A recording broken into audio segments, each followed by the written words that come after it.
Hi students, how are you? I hope you are fine. Today we learn 8th class Science chapter 5th Coal and Petroleum. Our topic is natural gas. देखिए natural gas यानी कि प्राकृतिक गैस।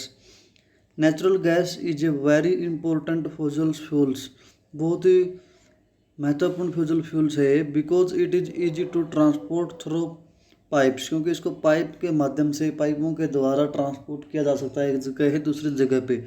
Natural gas is store under high pressure, high pressure के द्वारा इसको store करके रखा जा सकता है एज कम्पेयर नेचुरल गैस यानी कि सीएनजी के कंप्रेस्ड। देखिए एज कंप्रेस्ड नेचुरल गैस, इस तरह से हम सीएनजी गैस को नाम देते हैं कंप्रेस्ड नेचुरल गैस। उसको कंप्रेस करके सिलेंडर में डाला जा सकता है।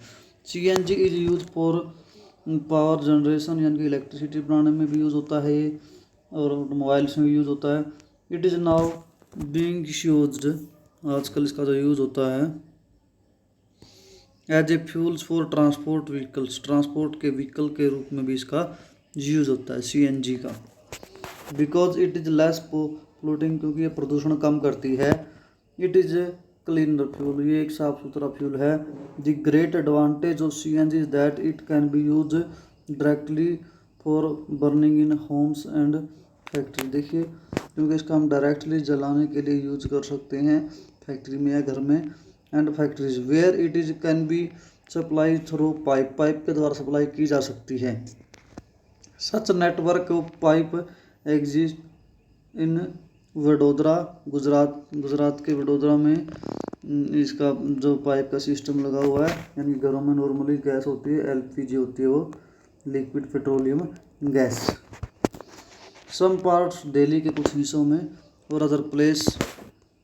Natural gas is also use as starting material for manufactures of number of chemicals and fertilizers. देखिए नेचुरल गैस का कई जगह पे यूज़ होता है manufacturing of number of chemicals बनाने में या फर्टिलाइज़र बनाने में। India has vast reserves of natural gas, बहुत मतलब काफ़ी मात्रा में नेचुरल गैस हमारे पास है। देखिए in our country natural gas has been found in Tripura, Tripura में पाई जाती है, राजस्थान,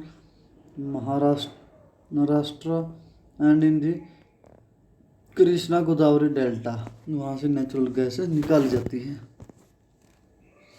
इसके बाद भुजो कहता है can coal petroleums and natural gas भी prepare in the laboratory for dead organism. क्या ये लेबोरेटरी में बनाई जा सकती है? देखिए बनाई जा सकती है, टाइम बहुत ज़्यादा लग सकता है और साथ में खर्च ज़्यादा आ सकता है। No their formation is very slow, क्योंकि इसकी फॉर्मेशन क्या है, बहुत स्लो है।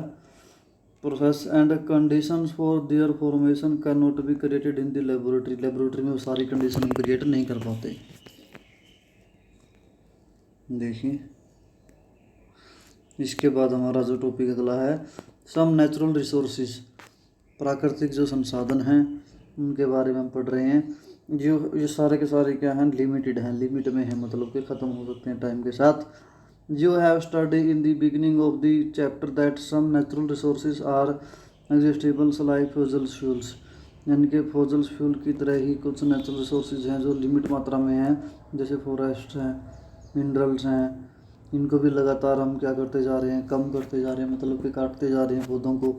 You know that coal and petroleums are fossil fuels, और ये क्या है, फॉजल फ्यूल्स हैं। It required the dead organisms million of year to get converted into these fuels. इनको क्या चाहिए भाई, डेड ऑर्गेनिज्म चाहिए और लाखों सालों में कन्वर्टेड होने के लिए फ्यूल्स के अंदर। लेकिन अगर पौधे ही नहीं होंगे तो वो किस तरह इसमें कन्वर्ट हो पाएंगे। On the other hand known reserve of these will last only few hundreds years. अगर हम बात करें इतने ज़्यादा ये रिजर्व में नहीं है, आने वाले कुछ 100 सालों में ही ये ख़त्म हो जाएंगे। Moreover burning of these fuels is major cause of air pollution, ज़्यादा अगर इनको हम जलाते हैं फॉसिल फ्यूल्स को तो उससे पोल्यूशन होता है। देयर यूज इज आल्सो, देखिए linked to global warming, global warming के अंदर साथ भी इसका लिंक है भाई। क्योंकि ज़्यादा गर्मी बढ़ जाती है, पृथ्वी का टेम्परेचर बढ़ जाता है इनका यूज़ होने से। It is therefore necessary that we use these fossils only when absolutely necessary, इसलिए हमें तभी इनको यूज़ करना चाहिए जब हमें इनकी बहुत ज़्यादा ज़रूरत हो। This will result in better environment, देखिए इन्वायरमेंट अच्छा रहेगा, उससे smaller risk of global warming का रिस्क भी कम होगा।